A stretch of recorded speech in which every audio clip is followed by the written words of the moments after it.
नमस्कार दोस्तों, स्वागत है आपका मेरे YouTube चैनल गौतम अकेडमी पे।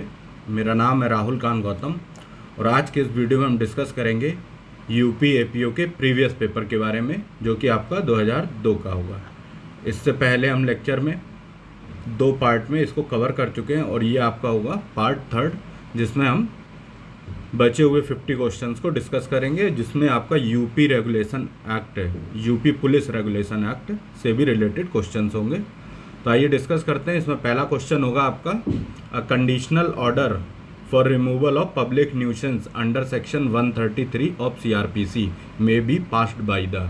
तो ये किसके द्वारा पास हो सकता है? ये आपका देखिए डीएम भी पास कर सकता है, एसडीएम के द्वारा भी, और कोई भी एग्जीक्यूटिव मजिस्ट्रेट जिसको स्पेशली ये एम्पावर किया गया, पावर दी गई। तो आपका आंसर जो होगा वो आपका any of the above magistrate. तो इनमें से कोई भी आपका सेक्शन 133 के थ्रू आपका ऑर्डर पास कर सकता है। नेक्स्ट है आपका, A intentionally fired a shot from his pistol at B but it hit C and C died. The offence committed by A is attempt to murder, culpable homicide, murder under section 300, murder under section 301। तो आपका answer जो होगा ये आपका 301 होगा। 301 आपका क्या कहता है? Culpable homicide, culpable homicide, culpable homicide by causing death,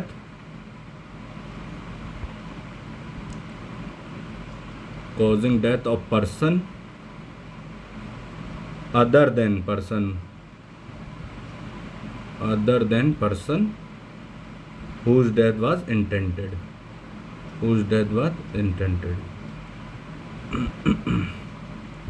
तो क्या था इसमें कि आप मारना किसी और को चाह रहे थे बट उसके अलावा किसी दूसरे की डेथ हो गई। तो ये आपका कहाँ पे डिफाइन है? ये सेक्शन 301 में आपका डिफाइन है, culpable homicide by causing death of person other than person whose death was intended। तो ठीक है, ये आपका आंसर होगा डी। तो नेक्स्ट है आपका, A makes a false entry in his electronic record for the purpose of using it as a corroborative evidence in the trial court. तो ये क्या होगा आपका? इसमें जो आंसर होगा आपका फैब्रिकेटेड फॉल्स एविडेंस। इसमें क्या है देखिए, ये आपका कहाँ पर डिफाइन है? ये आपका है सेक्शन 192, सेक्शन 192 आईपीसी। यहाँ पे क्या है कि अगर आप कोई भी फॉल्स एंट्री करते हैं किसी बुक में या इलेक्ट्रॉनिक रिकॉर्ड में, किसके लिए? और जो कि आपका अपीयर हो रहा है किसी जुडिशियल प्रोसीडिंग में, अपीयर होने के लिए अपीयर होना है, उसमें आप अगर कोई भी फॉल्स एंट्री करते हैं किसी बुक में, रिकॉर्ड में या इलेक्ट्रॉनिक रिकॉर्ड में, तो उसको क्या माना जाता है? Fabricated false evidence. तो ये आपका कवर होगा सेक्शन 192 में आईपीसी में। तो ये आपका first is the correct answer, A. A workman throws snow from a roof, giving warning. A passer-by is killed. The workman is guilty of murder, guilty of culpable homicide not amount to murder, guilty of causing death by negligence. And fourth है आपका not guilty since death was accidental। तो ये आपका answer जो होगा ये होगा आपका D is the correct answer. Which section of the Indian penal code defines sedition? Sedition आपका किस सेक्शन में डिफाइन है? ये आपका सेक्शन डी, ऑप्शन जो होगा डी होगा। ये देखिए इंपॉर्टेंट है आपका, वैसे भी इससे क्वेश्चन पूछे जाते हैं और ये जनरली अभी क्या है? न्यूज़ में है, 124A न्यूज़ में है ना। करेंटली ये काफ़ी न्यूज़ में है। इस पर सुप्रीम कोर्ट ने इसको क्या कर दिया है? अभी इसको स्टे लगा दिया है इस पर, ठीक है। गवर्नमेंट को बोला है कि यहाँ सेडिशन का काफ़ी मिसयूज हुआ है, तो इसलिए काफ़ी न्यूज़ है, तो इसके आने की प्रोबेबिलिटी बहुत ज़्यादा है। नेक्स्ट है आपका, A put his hand in the pocket of B for stealing money but the pocket was empty. तो कौन सा क्राइम होगा? ये अटेम्प्ट टू कमिट थेफ्ट होगा, अटेम्प्ट टू कमिट थेफ्ट, ठीक है। नेक्स्ट है आपका, Which one of the following section of the Indian Penal Code deals with the vicarious liability? तो आपका किसमें है ये आपका? ये देखिए 120A, 121, 154 और 159। तो ये आपका होगा 154 में। 154 आपका क्या कहता है? ऑनर और ऑक्यूपायर, ऑनर और occupier of land on which unlawful assembly held. जो आपका जो जहाँ पे आपकी अनलॉफुल असेंबली मतलब हेल्ड हुई थी, उसका जो ऑनर और ऑक्यूपायर होगा, तो ये उसके लिए वाइकेरियस लाइबिलिटी होगी, वो भी वहाँ पे लाइबल होगा। तो ये आपका सेक्शन 154 में आपका डिफाइन है। नेक्स्ट है आपका 107, nothing is an offence which is done in the exercise of a private defence. ठीक है, where the aid of the society can not be obtained, individual may do everything necessary to protect himself. तो ये आपका कौन सा है? तो इसमें देखिए दोनों ही क्वेश्चन आपके सही है, both A and R true, but R is the not correct explanation. ठीक है, नेक्स्ट है आपका the ingredients of section 149 of the Indian penal code. पहला है आपका knowledge of the probability of commission of offence, दूसरा आपका कॉमन इंटेंशन। थर्ड है आपका unlawful object stated in the section 141 of the IPC, और फोर्थ है आपका active participation in the commission of crime. तो इसमें जो आपका आंसर होगा, देखिए 149 में एसेंशियल इंग्रेडिएंट कौन से होते हैं आपका? देखिए कॉमन इंटेंशन आपका ये नहीं होता है। कॉमन इंटेंशन आपका क्या होता है? ये आपका सेक्शन 34 में होता है, सेक्शन 34 में होता है कॉमन। और active participation of the crime, active participation of the crime ये भी नहीं होता है। ठीक है, तो आपका आंसर कौन सा होगा इसमें? ये D is the correct answer.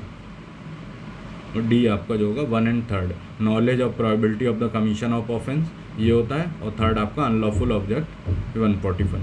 ठीक है, तो नेक्स्ट है आपका homicide is the killing of a human being by a human being. ठीक है, homicide is always unlawful, homicide is always, ये तो सही है, homicide is the killing of human being by a human being. तो 1901 में आपका जो होगा A is the true answer, R is false, तो आपका C is the correct answer. Which one of the following is not a correct ingredient of the offence of theft? Dishonest intention of take property. देखिए जो theft के आपके ingredient होता है क्या क्या होते हैं? प्रॉपर्टी हमेशा मूवेबल होनी चाहिए, डिसऑनेस्ट इंटेंशन होना चाहिए। ठीक है, और इसमें क्या हो जाता है? विदाउट कंसेंट होना चाहिए। देखते हैं next, property must be taken without the consent of the person in whose possession is, और property must be taken without consent of the owner of the property, without the owner of the, तो ये आपका D is the correct answer, ये आपका ingredient नहीं है। अब इसमें नेक्स्ट है आपका which one is not a essential ingredient of a crime? Evil intention, human being, act, ये तीनों सही है। मोटिव जो है ये एसेंशियल इंग्रेडिएंट नहीं है आपका। ठीक है, तो A is the correct answer. Common intention means क्या होता है? कॉमन इंटेंशन होता है sharing of intention by all person. ठीक है, sharing of intention by all person, ये आपका C is the correct answer.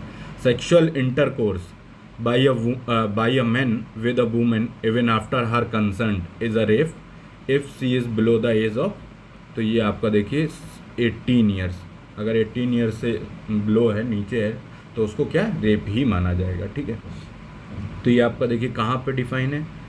ये आपका 375 में आपका सिक्स क्लॉज। ठीक है, और सेवेंथ में क्या है आपका? सेवेंथ में है कि अगर she is unable to communicate verbally, और अगर तब कुछ होता है तो उसको भी इंटरकोर्स किया जाता है, तो उसको भी रेप कंसिडर्ड किया जाएगा। ठीक है, नेक्स्ट है आपका which one of the following is not a punishment under section 53 of Indian penal code. तो कौन कौन से पनिशमेंट दिए गए हैं 53 में? आपका देखिए फाइन भी है, फॉर फ्यूचर ऑफ प्रॉपर्टी भी है, डेथ भी है। इसमें कितने तरह के पनिशमेंट दिए गए हैं? देखिए इसमें आपका डेथ है, इम्प्रिजनमेंट ऑफ लाइफ है, थर्ड आपका जो था रिपील कर दिया गया उसको। ठीक है, फोर्थ है आपका इम्प्रिजनमेंट आपका दो प्रकार से, इम्प्रिजनमेंट आपके दो तरीके से, एक आपका रिग्रेस हो गया और एक आपका सिंपल हो गया। रिग्रेस में आपको और सिंपल कारावास होता है, रिग्रेस में आपको काम करना पड़ता है, ये थोड़ा कठिन होता है। ठीक है, फिफ्थ है आपका for future of property, six है आपका फाइन। तो इसमें कौन सा नहीं है? तो ये आपका देखिए ट्रांसपोर्टेशन नहीं है, तो ये आपका B is the correct answer होगा। नेक्स्ट है आपका in which of the following case the right of private defence of body does not extend to causing of death. तो यहाँ पे क्या है, assault with intention of committing kidnapping, ये सही है। Assault with intention of gratify unnatural lust, ये भी सही है। रॉन्गफुल रिस्ट्रेन, ये आपका देखिए गलत है। यहाँ पे क्या रॉन्गफुल कन्फाइनमेंट है, रॉन्गफुल कन्फाइनमेंट। यहाँ पे देखिए 7 कंडीशन दी गई हैं इस सेक्शन में 7 कंडीशन है, ठीक है, जहाँ पे क्या है आप डेथ कॉज कर सकते हो। तो एक तो आपका हो गया जब आपको लगता है intention of committing kidnapping, unnatural lust और एब्डक्शन और रॉन्गफुल कन्फाइनिंग और आपका अटेम्प्ट टू थ्रू एसिड। तो इन सारे केसेस में क्या है आप डेथ कॉज कर सकते हो। तो सी आपका करेक्ट आंसर होगा। Unlawful assembly has been defined in the Indian penal code. Unlawful assembly किस में डिफाइन है आपका, ये सेक्शन 141, सेक्शन 141, ये आपका इम्पॉर्टेंट है। नेक्स्ट है आपका which one of the following statement is not correct. Abetment of abetment is not an offence, ये तो ऑफेंस होता है, तो यही आपका आंसर होगा, अबेटमेंट ऑफ अबेटमेंट। नेक्स्ट आपका attempt to commit robbery is punishable. Attempt to commit robbery किस में पनिशेबल है, सेक्शन 393 में, सेक्शन 393 में ये पनिशेबल है आपका। नेक्स्ट आपका which one of the following is not an essential ingredient of the offence kidnapping under the penal code. Kidnapping में आपका माइनर चाइल्ड होना चाहिए, ठीक है, ये एसेंशियल कंडीशन है। इंटेंशन ऑफ द एक्यूज, ये आपका गलत है देखिए, ठीक है। Without the consent of lawful guardian, ये सही है। Out of keeping the lawful guardian, तो ये आपका intention of the accused is the correct answer, ये बी आपका करेक्ट आंसर होगा। Maximum making preparation to commit dacoity is a punishable, तो ये आपका 399 में आपका अगर डकैती की प्रिपरेशन कर रहे हो तो वो भी एक पनिशेबल ऑफेंस है, ठीक है, अपराध माना गया। तो ये किस में आपका 399 में इसको मान। नेक्स्ट आपका मैच ऑफ द मैच करवाना है, तो सेक्शन 463 आपका क्या बताता है, ये आपका 121 है। 463 आपका जो क्या है क्रिमिनल ट्रेसपास है, ठीक है। 503 आपका क्रिमिनल इंटिमिडेशन है, ठीक है। और आपका जो बी है 445 है, ये आपका फोर्जरी बताता है, और सेक्शन हाउस ब्रेकिंग, ठीक है। तो ये आपका कौन सा करेक्ट आंसर हुआ, 121 का आपका डी, ए का फर्स्ट, बी का सेकंड और सी का जो होगा वो फोर्थ है और डी का थर्ड है। 503 में क्या डिफाइन है, क्रिमिनल इंटिमिडेशन, ठीक है। 441 में हाउस ब्रेकिंग। नेक्स्ट है आपका the case of Gian Kaur versus state of Punjab, ये आपका लीडिंग केस है, फेमस केस है, तो ये आपको पता होना चाहिए किससे रिलेटेड, ये अटेम्प्ट टू कमिट सुसाइड से, ये attempt to commit suicide. In which of the following case the supreme court declared 303 ये इसको अनकॉन्स्टिट्यूशनल किस केस में बताया गया, ये आपका देखिए मिट्टू वर्सेस स्टेट ऑफ पंजाब में। इस 303 में क्या है, 303 में आपका punishment for murder bye life convict. कोई आदमी है जो लाइफ इम्प्रिजनमेंट की सज़ा, मतलब जिसको सज़ा हो चुकी है और उसके रहते हुए वो है मर्डर कर देता है, तो उसको क्या,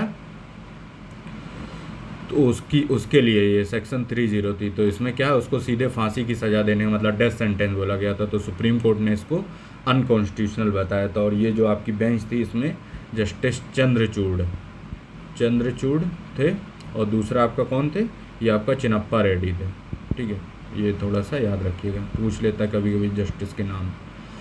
नेक्स्ट है आपका रिमूव्स बीज book from his house without his concern with the intention to return it to him if A as a friend rewards him for the return, A is liable।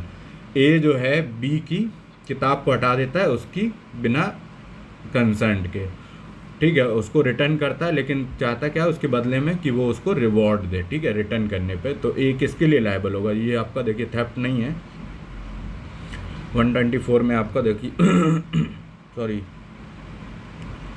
If A as friend reward to, हाँ ये आपका theft ही होगा, ठीक है, theft माना जाएगा। 125 कहता है A incites to B, A incites B to beat C, subsequently A reaches the place where B is beating C, A is liable under. एक कौन सा ऑफेंस किया, ये आपका देखिए 34 नहीं है 10, ये आपका सेक्शन 115 115 आपका। इसमें क्या कहता है, एक सेक्शन 115 कहता है जब अबेटर कोई, अबेटर जो होता है प्रेजेंट होता है, अबेटर प्रेजेंट होता है when offence is committed, when offence is committed.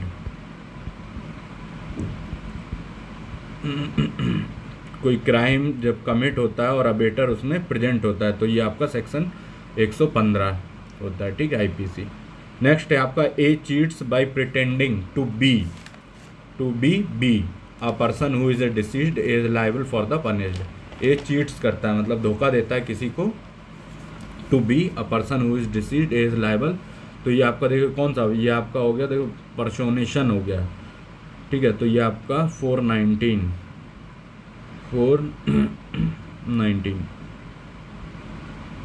Punished किसके अंदर किया जाएगा, 419 के अंदर, ठीक है। और इसको डिफाइन कहाँ किया गया है, 416 में आपको बताया गया है, चीट्स बाय पर्सोनेशन, चीट्स बाय पर्सोनेशन। 419 में आपका 419 में इसका पनिशमेंट है, पनिशमेंट कितना आपका 3 साल है, पनिशमेंट आपका 3 ईयर्स है, और फाइन और बोथ 3 ईयर्स आपका पनिशमेंट है, ठीक है, चीट्स बाय पर्सोनेशन। नेक्स्ट है आपका in exercise of the right of private defence of property death can not be caused in case of, जब आप right of private defence of property होता है तो किस केस में आप डेथ कॉज नहीं कर सकते हैं, तो रॉबरी में आप कर सकते हैं, ठीक है, आप हाउस ब्रेकिंग बाय नाइट ये भी कर सकते हैं, मिसचिफ by fire in dwelling house ये भी। थेफ्ट में आप क्या कर सकते हैं, थेफ्ट में आप डेथ कॉज नहीं कर सकते हैं, ठीक है, थेफ्ट में चोरी के केस में आप डेथ नहीं कर सकते, तो ये this is the correct answer D. Assertion a boy age 9 year intentionally kills B is liable to be convicted, ठीक है। A child up to the age of 12 years is immune from the criminal liability, तो यहाँ पे क्या है 9 year intentionally किल कर देता है, ठीक है। ये आपका देखिए 128 में जो होगा 128 का आपका करेक्ट आंसर कौन सा है, both A and R, R is the correct explanation, second A and R the true, A is true but R is false, ये आपका करेक्ट आंसर होगा, A is true R is false, ठीक है। A boy age 9 year intentionally kill करता है B को, is liable to B, a child up to the age of 12 immune from criminal liability, 12 से ऊपर तक वालों को इम्यून नहीं है, इम्यूनिटी नहीं प्रदान करता, ठीक है, 12 से नीचे या सेक्शन 82 आपका क्या कहता है, देखिए जो आपका अंडर 7 ईयर्स एज होता है वो क्या होता है, किसी भी ऑफेंस नहीं माना जाएगा अगर वो क्राइम करता है, ठीक है। और अगर 7 to 12 अगर इसके बीच में, ये सेक्शन 83 बताता है, 7 to 12 अगर कोई क्राइम करता है तो कोर्ट देखेगी कि इसने जो क्राइम किया है, जो नेचर था एक्ट का, वो उसके समझ में आता है कि नहीं, मतलब मैच्योरिटी उसकी समझेगा, मैच्योरिटी ऑफ अंडरस्टैंडिंग, देन उसके बाद कोर्ट कोई डिसीजन देगा। तो आपका जो 82 कहता है डॉली इन कैपस, ठीक है, तो ये आपका C is the correct answer होगा। इन अ डार्क, नेक्स्ट आपका in a dark night A and B were fighting, B is wife keeping her child on her shoulder reached there for separating them, in the mean time A fist fell on the back the child and the child died, A is liable, A किसके लिए liable होगा, ए आपका देखिए hurt के लिए liable होगा, A is the correct answer. in which of the following offenses mens rea is not a essential ingredient, mens rea आपका किसमें ज़रूरी नहीं है, मैंसेरिया आपका देखिए बाइगेमी में एसेंशियल नहीं होती है, ठीक है। नेक्स्ट है आपका A beats his wife, she fell down and became unconscious, believing her to be dead and to save himself from being arrested for murder, A hanged her in the fan with rope, postmortem report disclosed her death hanging, he is liable for the, किसके लिए liable होगा, ये आपका देखिए होगा किसके लिए, causing death by negligence, causing death by negligence, ये आपका D is the correct answer होगा। The word good faith is defined in the IPC, good faith आपका कहाँ पर डिफाइन है, ये आपका सेक्शन 51 में आपका डिफाइन है। नेक्स्ट है आपका A is a cutting the wood with an axe at a place where the children are playing the axe flies off and kills a nearly child is liable for. A किसके लिए liable होगा आपका, देख A जो होगा no offence murder culpable of, तो A होगा causing death by negligence, causing death by negligence, ठीक है। तो D is the correct answer, D आपका जो होगा करेक्ट आंसर है। नेक्स्ट देखते हैं आगे। इंसैनिटी इज, इंसैनिटी क्या होती है, इंसैनिटी आपका जो होता है incapable of knowing the nature of act committed, तो ये आपका C is the correct answer. Next है आपका A find a purse, A find a purse with the money not knowing to whom it belongs, he afterward discover that it belongs to be and appropriate to his own use। ए को क्या एक purse मिलता है जिसमें पैसा होता है, वो जानता नहीं है ये किसका होता है, ठीक है, लेकिन उसको डिस्कवर करने के बाद वो खुद इसका यूज़ करने लगता है, ठीक है। डिस्कवर दैट इट बिलोंग मतलब उसके बाद उसको पता चलता है कि ये बी का पर्स है, लेकिन उसके बाद भी वह उसको खुद यूज़ करने लगता है। तो ए किसके लिए गिल्टी होगा, ए जो होगा आपका ये आपका क्रिमिनल मिस एप्रोप्रिएशन, इसके लिए आपका गिल्टी होगा। ये आपका कहाँ पे सेक्शन 103 में, सेक्शन 103 में आपका डिफाइन है क्या, हुएवर डिसऑनेस्टली मिस एप्रोप्रिएट करता है और कन्वर्ट करता है to his own use any movable property, ठीक है। इसके 2 साल का इसमें पनिशमेंट दिया गया। अगर कोई प्रॉपर्टी है जिसको डिसऑनेस्टली मूवेबल प्रॉपर्टी को आप अपने यूज़ करने लगते हो, ठीक है, तो उसको बोलते हैं क्रिमिनल मिस एप्रोप्रिएशन। ये आपका सेक्शन 403 403 में डिफाइन है। नेक्स्ट है आपका ये देखिए, यहाँ से आपका क्या है, यूपी पुलिस रेगुलेशन एक्ट शुरू हो जाता है। यूपी पुलिस रेगुलेशन एक्ट, इससे रिलेटेड आपके क्वेश्चन है, तो देखते हैं। सबसे पहला है आपका which one of the following section police act 1861 has not been repealed, तो कौन सा आपका रिपील्ड नहीं हुआ है। तो आपका आंसर जो है ये आपका देखिए सेक्शन 44 को रिपील नहीं किया गया है, ठीक है। इसमें देखिए आपके total 6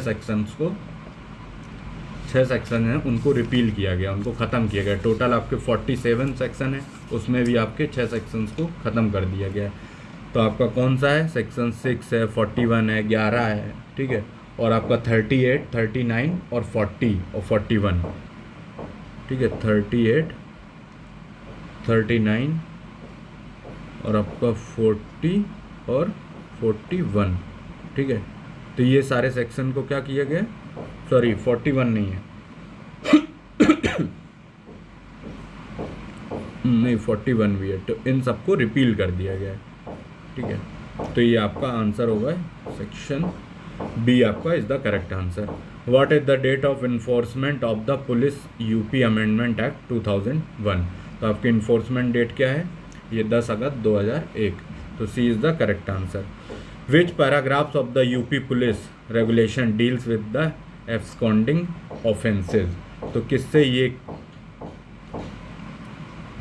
138 which paragraph of the UP police regulation deal करता है विद द एब्सकॉन्डिंग ऑफेंसेज, ये आपका है 215 से 222, ठीक है, 215 two. Who is the head of criminal administration in a district, तो कौन होता है आपका हेड, देखिए आपका डिस्ट्रिक्ट मजिस्ट्रेट जो होता है वो क्रिमिनल एडमिनिस्ट्रेशन का हेड होता है, डीएम, ठीक है, कंफ्यूज मत होइएगा एसपी के साथ इसको, ठीक है। अ पुलिस कांस्टेबल कंपेल्स करता है a person to remain in police station on a false case on theft and allowing him to go after receiving money from him, he is a liable, तो ये किस चीज़ के लिए लाइबल होगा, एक constable है किसी आदमी को झूठे चोरी के केस में पुलिस स्टेशन में ले आता है और उससे जैसे ही पैसा ले लेता है उसको छोड़ देता है, तो ये किस केस के ये कौन सा ऑफेंस होगा, तो ये आपका देखिए रॉन्गफुल कन्फाइनमेंट होगा, रॉन्गफुल कन्फाइनमेंट का ऑफेंस बनेगा यहाँ पे। Under which of the police act additional police force is provided in a district on a condition, तो देखिए आपका इसमें किस में एडिशनल पुलिस फोर्स भेजी जाएगी, ये आपका भेजी जाएगी सेक्शन 15 में, सेक्शन 15 आपका सेक्शन 15 कहता क्या है? सेक्शन 15 कहता है कि अगर देखिए किसी दूसरे डिस्ट्रिक्ट में अगर ये लगता है कि वहाँ पे मतलब लड़ाई दंगा हो सकता है या पीस में जो शांति भंग हो सकती है, डिस्टर्ब एरिया है, तो वहाँ पे दूसरा आपका पुलिस एडिशनल फोर्सेस को बुलाई जाती है। तो ये आपका सेक्शन 15 में डिफाइन है। Under which section of police act the state government is empowered to make rules and regulation governing the service condition member of police forces. तो ये आपका सेक्शन 2 में है, सेक्शन 2 में डिफाइन करता है। द पुलिस एक्ट डील करता है duties of police officer. Which section, कौन सा सेक्शन आपका डिफाइन करता है? ये सेक्शन 23 है। सेक्शन 23 आपका डील करता है किससे? सेक्शन 23 आपका डील करता है duties of the police officer. अब क्या इनकी ड्यूटीज़ होती हैं? वही कि आपका पब्लिक पीस को मेंटेन करना, कोई अगर ऑफेंस होता है उसको प्रिवेंट करना, है ना। और तो ये सारी इनकी ड्यूटीज़ होती हैं। तो ये आपके कहाँ पे हैं? सेक्शन 23 में मेंशन है। तो C is the correct answer होगा। 144 कहता है which one of the following section police act contains provision relating to general diary. तो आपका जनरल डायरी कहाँ पे? सेक्शन 44 में ये आपका मेंशन है। तो B is the correct answer. Regulation of public assemblies and the procession and licensing of the same is the provided in which section. तो ये आपका सेक्शन 30 है, ठीक है। सेक्शन 30 आपका क्या कहता है कि regulation of public assemblies and procession licensing of the same, ठीक है। देखिए इसमें आपके है कि अगर कोई भी आप मतलब असेंबली, कोई भी आप मतलब असेंबली इकट्ठे या पब्लिक रोड पे कोई जुलूस निकालते हो, ठीक है, पब्लिक स्ट्रीट में, तो उसके लिए क्या आपको जो एसपी होंगे, डिस्ट्रिक्ट सुपरिटेंडेंट, उनसे क्या होना, आपको परमिशन लेनी पड़ेगी, ठीक है। आपका दूसरा कहता है कि अगर देखिए दूसरा जो सेक्शन है 30 में, सेक्शन 30 में दूसरा आपका कहता है, सब क्लॉज 2 कहता है कि अगर डीएम को या सब डिविजनल मजिस्ट्रेट या एसडीएम को ऐसा लगता है कि कोई आदमी या किसी वर्ग, दो वर्गों मतलब कोई दो सेक्शन है सोसाइटी के, उनके बीच में झगड़ा हो सकता है या कोई पीस डिस्टर्बेंस हो सकता है, तो वो उनके जो ये असेंबली को जो हेल्ड कर रहे हैं, जो मतलब उनके नेता होंगे, जो उनके लीडर होंगे, जो इसको ऑर्गेनाइज करवा रहे हैं, उनको बुलाएगी और कहेगी कि आप लाइसेंस के लिए पहले अप्लाई कीजिए, ठीक है। तो ये आपका कहाँ, सेक्शन 30 के सब क्लॉज 2 में ये मेंशन है, डीएम और एसडीएम के द्वारा, ठीक है। और तीसरा आपका जो आपका, और इसके लिए देखिए आपको जो कोई भी फीस चार्ज नहीं की जाएगी, और जो म्यूजिक अगर सेक्शन 30 के सब क्लॉज 4 में आपका मेंशन है म्यूजिक इन द स्ट्रीट, और अगर आप कोई भी म्यूजिक आप फेस्टिवल या सेरेमनीज में जो म्यूजिक बजता है तो उसके लिए भी आपको परमिशन लेनी पड़ती है, ठीक है। तो ये आपका 3004 में है, 30 सब क्लॉज 4, ठीक है। द यूपी, नेक्स्ट है आपका UP police regulation of village chaukidar is responsible to the, village chaukidar किसके लिए रिस्पॉन्सिबल होता है, ये आपका देखिए इसमें जो होगा डीएम, डिस्ट्रिक्ट मजिस्ट्रेट के लिए डिस्ट्रिक्ट मजिस्ट्रेट के लिए रिस्पॉन्सिबल होता है, ठीक है।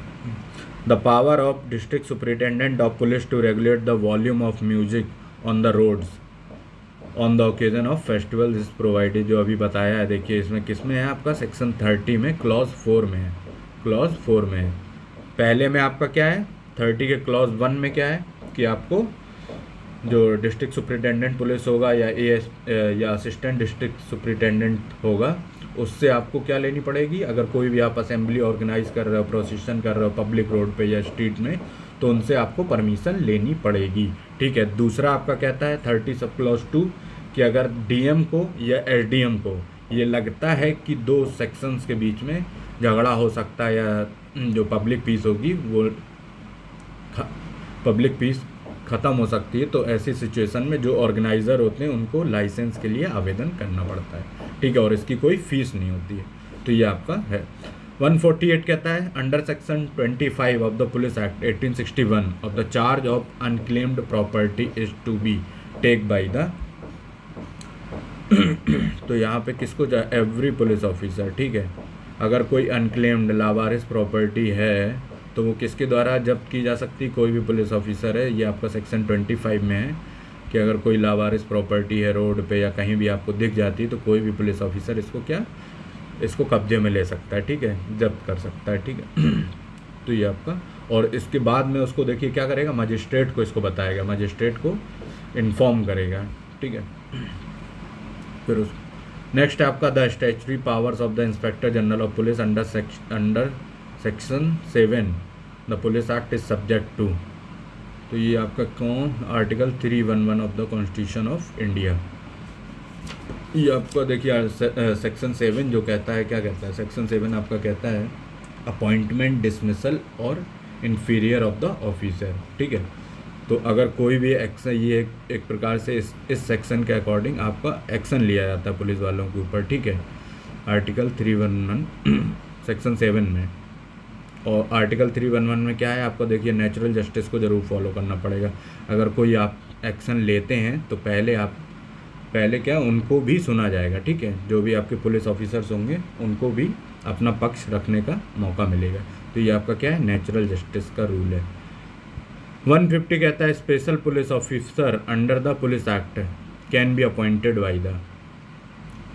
तो स्पेशल पुलिस ऑफिसर किसके द्वारा अपॉइंट किया जा सकता है? A magistrate on an application by the inspector of police. तो ये आपका कहाँ पे है? ये आपका देखिए सेक्शन 17 में है। ये आपका डी करेक्ट आंसर है। सेक्शन 17 आपका क्या कहता है? Special police officer, special police officer के बारे में बात करता है। स्पेशल पुलिस ऑफिसर 3 सेक्शन है इसमें। और सेक्शन 18 कहता है power of special police officer. Power क्या होंगी? पावर आपकी वही नॉर्मल जो सामान्य पुलिस ऑफिसर की होती हैं वही इसकी भी पावर होती हैं, ठीक है। फिर 19 में है आपका refusal to serve as a special officer. अगर कोई आदमी मना करता है तो उसके लिए क्या दंड है, ठीक है। तो आपका 50 रुपीज़ इसके लिए 50 रुपीज़ आपका इसमें दंड रखा गया है, 50 रुपीज़। ये सेक्शन 19 में है रिफ्यूज़ल पे। तो 17 आपका क्या है? Special police officer. देखिए जहाँ भी ये लगता है, ये अपीयर होता है कि अनलॉफुल असेंबली या रॉयट या कोई भी पब्लिक पीस को डैमेज हो सकता है, तो ठीक है।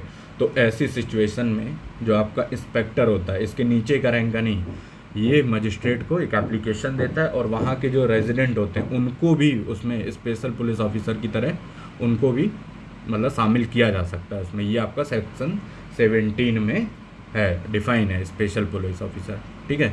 तो ये सारी चीज़ें आपको फैक्ट है। इस यूपी पुलिस रेगुलेशन एक्ट पे अभी कई सारे वीडियो लेके आएंगे। और ये हमारा 2002 का यूपी एपीओ प्रीवियस पेपर पूरा सॉल्व हो चुका है। इसके नेक्स्ट वीडियो में हम लोग डिस्कस करेंगे 2007 यूपी एपीओ के पेपर के बारे में। और अगर वीडियो अच्छा लगा हो तो प्लीज़ चैनल को सब्सक्राइब कीजिएगा। चैनल का नाम है गौतम एकेडमी। और अगर कोई भी इसमें अगर कोई भी गलती हुई हो, ठीक है, तो प्लीज़ कमेंट करके ज़रूर बताएं। Thank you.